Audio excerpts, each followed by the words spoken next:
Salut à tous, j'espère que vous allez bien. Ça fait vraiment longtemps que j'ai pas filmé une vidéo.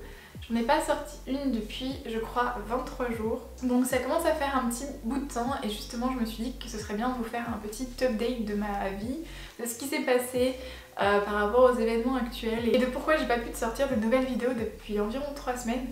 Bien sûr, j'irai pas forcément dans tous les détails de ma vie privée, de ce qui s'est passé pendant les 3 semaines, mais je me suis dit que ce serait bien de vous mettre un peu au courant pour que vous compreniez un peu le contexte et éventuellement les vidéos qui viendront après. Et que vous compreniez le contexte par rapport à mon échange à Copenhague, etc. Et pourquoi j'ai pas pu sortir de vidéo ces derniers temps. Si vous êtes trop angoissé par le contexte actuel, vous pouvez bien sûr passer cette vidéo parce que je vais en parler dans cette vidéo, c'est sûr. Dans les prochaines vidéos, j'essaierai de moins en parler. Après, j'ai quand même envie de vous donner des conseils par rapport à ça et par rapport aux choses que vous pouvez faire pendant cette quarantaine justement pour que ça soit plus positif. Donc il y aura forcément des sujets en rapport ou des choses qui peuvent vous servir. Mais j'essaierai de pas vraiment parler du contexte en général. Mais du coup là, tout le bouleversement qui s'est passé, il y a une grosse partie qui est par rapport à ça. Comme beaucoup, j'étais pas du tout préparée à ce qui s'est passé. Si vous êtes là depuis un moment, vous le savez déjà, et si vous êtes nouveau, bah bienvenue. Du coup, je m'appelle Jeanne. J'étais à Copenhague depuis fin janvier et j'avais prévu de rester jusqu'à fin mai pour un échange Erasmus dans le cadre de mes études. Et du coup, tous les plans ont changé très très vite. J'ai vraiment eu du mal à suivre tout ce qui se passait parce que on avait bien sûr entendu parler du coronavirus et de ce qui était en train de se passer en Chine, etc. Mais pour moi, j'avais pas vraiment pris l'ampleur de ce qui se passait comme je pense beaucoup de gens et pas vraiment anticipé qu'on pourrait passer des mois en quarantaine et voilà, tous les problèmes en termes au niveau des hôpitaux, etc. Je pensais que c'était en effet, comme on disait, une plus grosse grippe et que les personnes vulnérables seraient prises en charge et voilà que tout irait normalement, disons. Je filme cette vidéo le lundi 6 avril 2020. Vous allez la voir le 8 avril normalement. Et je vais retracer les événements dans ma vie depuis mi-mars. Du coup, le 12 mars, mon école à Copenhague a fermé ses portes. Ils avaient prévu de fermer 2 semaines jusqu'à fin mars. À ce moment-là, c'est les infos qu'on a. Il y a encore pas trop d'inquiétude, mais il y a de plus en plus de cas au Danemark, donc ils décident de fermer les écoles. Ça faisait une semaine qu'on commençait à vraiment avoir beaucoup de choses sur se laver bien les mains, faire attention qu'il y avait des désinfectants dans toute l'école, etc. Et moi, ce week-end-là, j'avais pas de cours le vendredi déjà de base et j'avais un avion pour aller à Bruxelles pour le samedi, dimanche, lundi et je revenais au Danemark le lundi soir parce que j'allais voir une amie de prépa qui maintenant vit là-bas. À ce moment-là, ça faisait vraiment un moment que la France me manquait, que j'avais envie de retourner voir Sébastien, que j'avais envie de voir mes amis à l'époque. Et que je me disais que ce serait vraiment bien de rentrer peut-être quelques semaines pour repartir ensuite à Copenhague, juste faire un aller-retour. Et avec le fait que le jeudi soir mes cours ont été annulés en physique, qu'on allait faire les cours en ligne, et le fait que je finissais mes cours en tant que tel aussi fin mars, donc que je n'aurais plus jamais de cours en physique à Copenhague, puisque après c'était la période des examens. Avec tout ça, avec tout ce qui se passait, j'ai décidé de prendre un avion pour le mardi pour rentrer en France dans l'idée au départ de rentrer peut-être 2 semaines, 1 mois maximum, de retourner mi-avril au Danemark. Puisque j'avais des examens en présentiel en mai et que j'avais pas vraiment profité du pays, de Copenhague, de la ville, et j'avais pas vraiment eu le temps d'aller visiter le Danemark et c'était vraiment quelque chose que j'avais envie de faire. Et puis voilà, tout simplement de profiter d'être en Erasmus. Et en fait, petit à petit, les nouvelles sont arrivées très vite, tout a changé très vite. J'hésitais à aller à Bruxelles, mais à ce moment-là, ça paraissait pas nécessaire. Mais tout a bougé en fait dans ce week-end-là. C'est là que tout a bougé en fait. Le vendredi, j'ai atterri à Bruxelles. Les annonces ont été faites que les bars de Bruxelles et les restaurants allaient tous fermer. Donc je suis allée chez mon amie, mais on n'avait plus rien à faire, il n'y avait plus de musées ouverts, plus de bars, plus de restaurants, donc c'était vraiment une ville fantôme un petit peu. Donc ils ont annoncé ça pendant que j'étais en train d'y aller, donc c'était un peu trop tard et puis j'avais vraiment envie de profiter de la voir elle et de passer du temps avec elle. On s'est quand même posé la question, est-ce que je ferais mieux de rentrer plus tôt, par exemple de changer mon avion pour le dimanche, enfin j'ai commencé à regarder les possibilités, aussi paniquer alors que je venais d'arriver vendredi soir parce que ils ont annoncé au Danemark fermer les frontières à partir du samedi à midi. Ils ont annoncé le vendredi soir qu'ils fermaient les frontières à partir du samedi midi. sauf pour les Danois. Au départ, c'est ce que j'ai compris. Et donc vraiment, panique totale, comment est-ce que je vais faire parce que j'ai toutes mes affaires là-bas. J'étais allée à Bruxelles avec juste un petit sac à dos. Donc j'avais toutes mes affaires dans ma chambre à Copenhague. J'étais pas vraiment claire sur est-ce qu'ils fermaient les frontières en entier, est-ce que je pouvais y retourner ou pas, est-ce que je pouvais en ressortir aussi.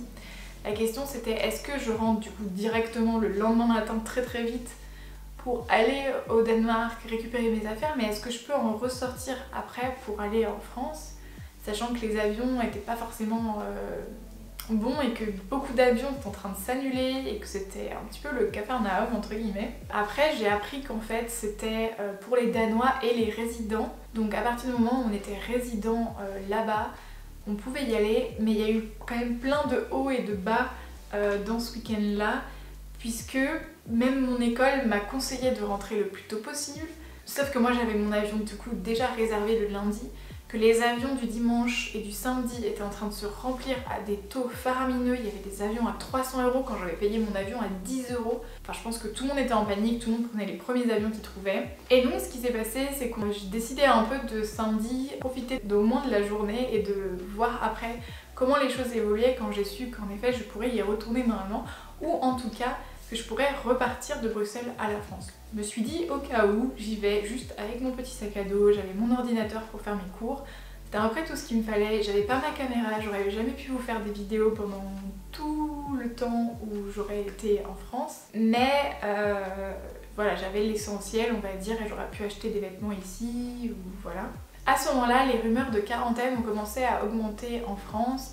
Les choses augmentaient vraiment, du coup les restaurants aussi étaient fermés en France en même temps qu'ils ont été fermés à Bruxelles environ le lendemain. C'était très bizarre que ça tombait par hasard. J'avais en fait un avion le lundi qui faisait Bruxelles-Copenhague, et à l'époque j'avais un avion qui faisait le mardi, le lendemain, Copenhague-Bruxelles, Bruxelles-Lyon. Donc j'avais un avion déjà réservé le mardi qui faisait Bruxelles-Lyon. Du coup je me suis dit bon, au cas où, j'ai toujours cette option là, rester un jour de plus à Bruxelles puis rentrer en France avec l'avion directement Bruxelles-Lyon. Et en fait cette option elle a beaucoup grandi le dimanche parce que mon avion Copenhague-Bruxelles a été annulé. Et donc j'avais toujours la possibilité de prendre l'avion que de Bruxelles à Lyon, mais j'avais plus la possibilité de retourner à Copenhague, repartir de Copenhague pour récupérer toutes mes affaires. Du coup je demande quand même à la compagnie s'ils ont d'autres vols, donc ils me proposent un autre vol finalement, qui marche très bien aussi, qui permet quand même de retourner à Copenhague le lundi et de repartir le mardi. Et à ce moment-là, je commence à comprendre que peut-être que je vais pas réussir à revenir à Copenhague, ou en tout cas, à l'époque, je me suis dit que j'y resterais pour un petit moment. Je pensais quand même pas que ça continuerait pendant très longtemps, mais j'ai commencé à me dire que je serais souvent en France pendant au moins 1 mois et demi, que j'aurais du mal à retourner à Copenhague avant mai. Mais à ce moment-là, vraiment, ce que j'ai envie, c'est de rentrer en France, d'être avec Sébastien, d'être auprès de lui. Je crois que c'est le dimanche que notre président a annoncé les mesures qui allaient arriver à partir du mardi, et donc le confinement officiel à partir du mardi à midi.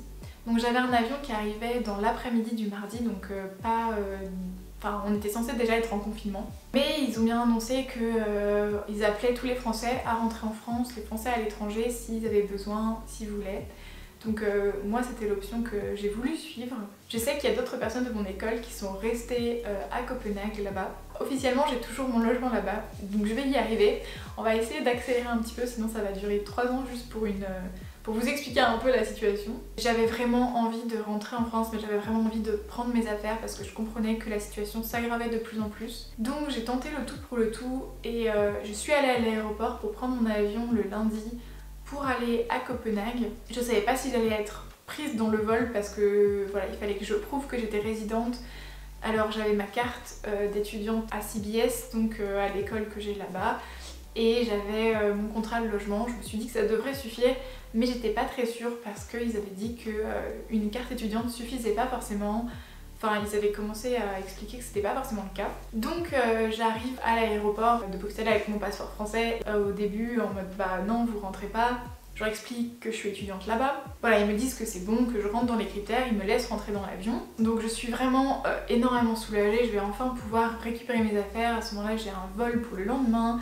tout va bien, je me dis ça y est c'est bon. Puis je sors de l'avion et je me retrouve du coup aux douanes parce qu'ils ont ouvert les douanes du coup. Ils regardent mon passeport et ils me demandent quand est-ce qu'est mon avion pour repartir en France. Et sur le moment je cale pas forcément qu'il a pas compris que je vivais là ou voilà. Comme j'avais un avion le lendemain, je sais pas pourquoi je lui ai dit que j'avais mon avion du coup le lendemain et il me dit vous pouvez pas rentrer à Copenhague avant 2 heures avant votre prochain vol. Et donc là je commence à paniquer, mais alors paniquer complet. Et puis je réalise qu'il a pas compris que j'étais étudiante là et que genre je rentrais en France en effet mais que j'habitais ici. Donc à partir de ce moment là bien sûr il comprend très bien, ça passe dans les régulations et je peux enfin arriver à Copenhague. Et donc je rentre à mon appart et là j'ai le feeling que la situation est vraiment bien plus grave que ce qu'on croyait. Enfin, en tout cas ce que je croyais et que beaucoup de gens autour de moi croyaient. Et je me dis que peut-être que je vais pas réussir à revenir à Copenhague de genre jamais.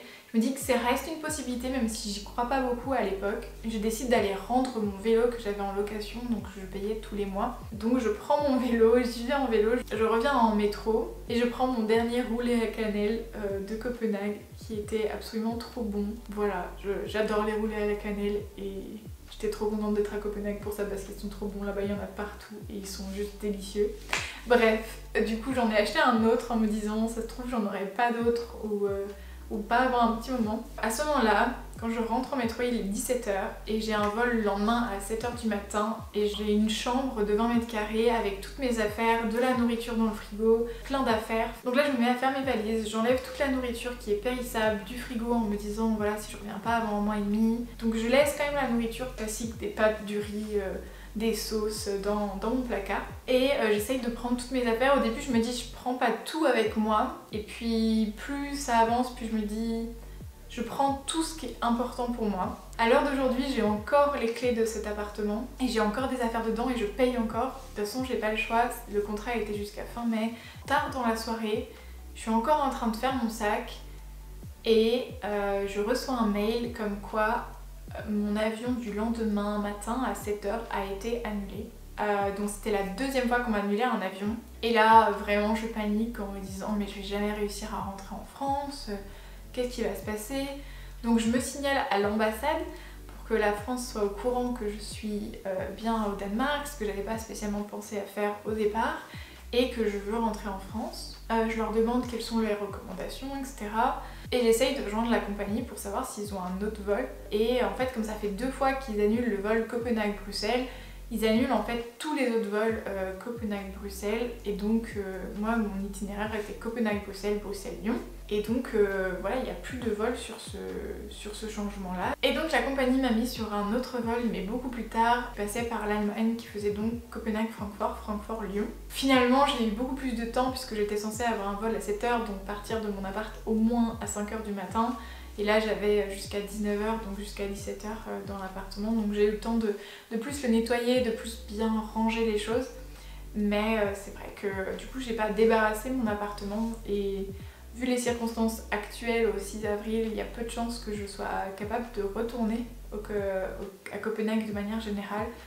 Mes examens oraux que j'avais là-bas ont été annulés, ils ont été transformés en des écrits à rendre par internet. Donc il y a très peu de chances que je retourne là-bas. Donc je vais sûrement renvoyer les clés par la poste et voir avec les affaires que j'ai là-bas qu'elles sont pas essentielles, pas très importantes. Elles seront sûrement données ou jetées, je ne sais pas. Enfin voilà.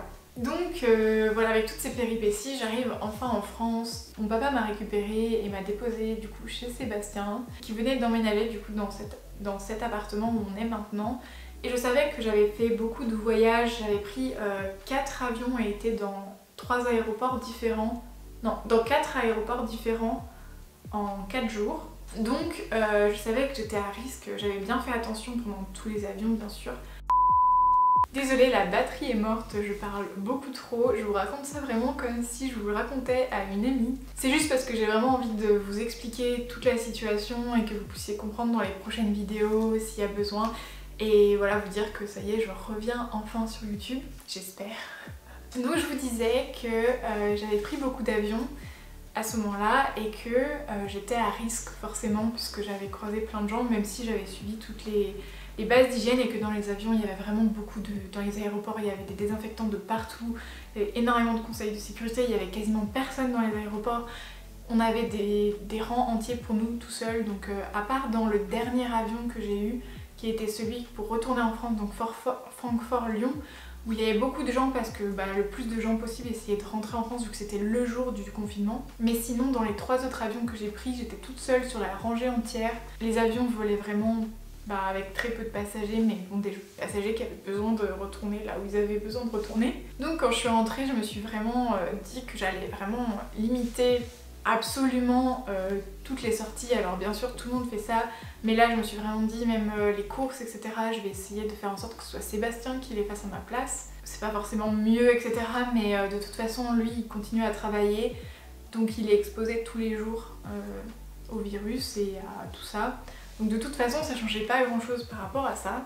Et quelques jours après être rentrée, donc ces jours-là, j'ai pas fait grand-chose parce que j'étais encore un peu sous le choc de ce qui s'était passé, de la vitesse en fait entre le vendredi où je pars à Bruxelles en étant trop contente d'aller voir une copine et où à ce moment-là pour moi la pandémie n'était pas ce qu'elle était, et le mardi où j'arrive en France et où on est en confinement en France, il y a une différence énorme dans ma tête.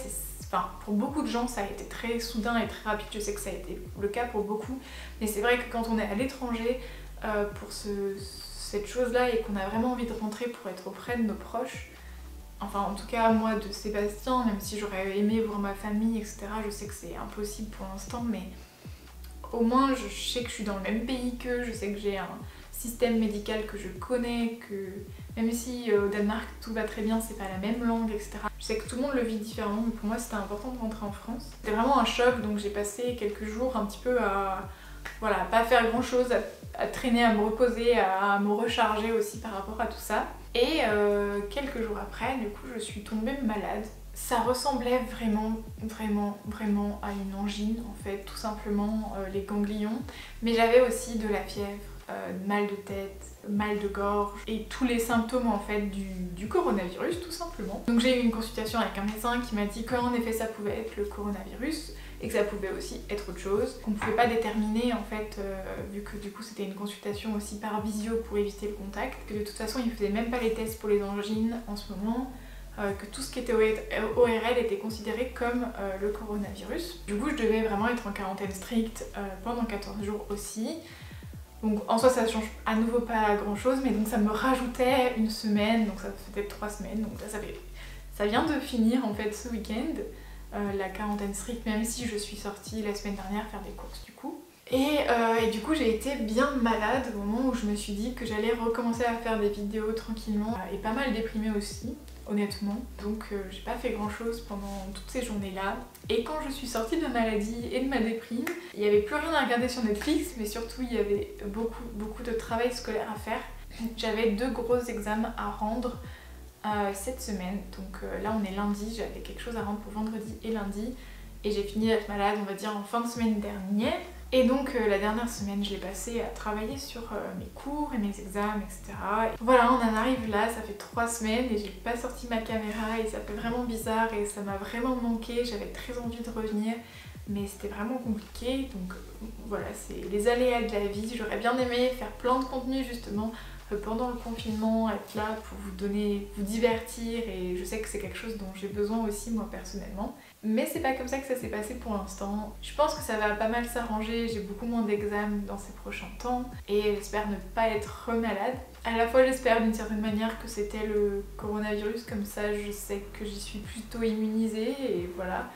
Et puis si ça l'était pas et que c'était une angine, et ben tant pis, voilà, on verra. En attendant, j'ai tout fait pour protéger tout le monde autour de moi, je suis vraiment pas sortie, même pour me balader les 30 minutes d'exercice dont on a le droit. Et je sais que c'est compliqué pour tout le monde, mais c'est vrai que quand on est dans un appartement en ville, dans un appartement notamment comme ici, où c'est pas le mien, c'est pas mon appartement, c'est vrai que même si je suis super reconnaissante d'être dans cet appartement, il y a beaucoup à faire en termes de ménage, les anciens colocataires étaient pas Je sais pas, enfin ils ont laissé l'appartement assez sale.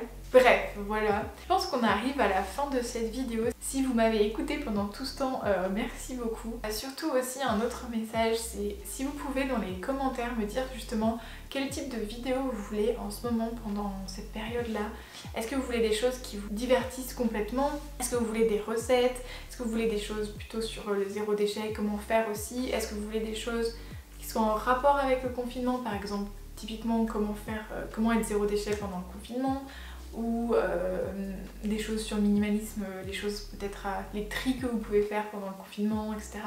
C'est vrai que moi j'ai pas beaucoup de tri à faire vu que du coup j'ai que mes affaires que j'avais avec moi à Copenhague, donc très peu puisque toutes nos affaires à nous sont chez ma maman et que je peux pas aller les récupérer. Donc n'hésitez pas dans les commentaires à me dire ce que vous avez envie comme vidéo. Je vous fais plein de bisous et je vous dis bon courage à tous, peu importe la situation dans laquelle vous êtes, et je vous retrouve bientôt dans une prochaine vidéo.